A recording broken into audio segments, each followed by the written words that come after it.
பாரதிய ஜனதா கட்சியினுடைய தலைவராக பொறுப்பேற்றிருக்கக்கூடிய நயனா நாகேந்திரன் அவர்களுக்கு இன்று பிறந்த நாள். அவரை பொறுத்தவரையில் கட்சி பாகுபாடின்றி அனைவரிடத்திலுமே அன்போடு அமைதியோடு பேசக்கூடியவர்.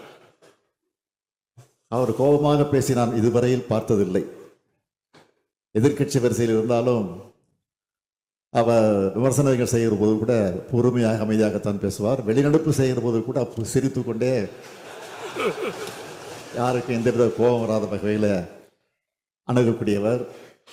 அப்படிப்பட்ட ஒரு சிறந்த அரசியல்வாதியாக விளங்கி கொண்டிருக்கக்கூடியவர் 64 முடிந்து 65வது வயதில் அடியெடுத்து வைத்திருக்கிறார். அவருக்கு என்னுடைய சார்பில், அதே போல திராவிட முன்னேற்ற கழகத்தினுடைய சட்டமன்ற உறுப்பினர் சார்பிலே, அமைச்சர்கள் சார்பிலே என்னுடைய வாழ்த்துக்களை தெரிவித்துக் கொள்கிறேன்.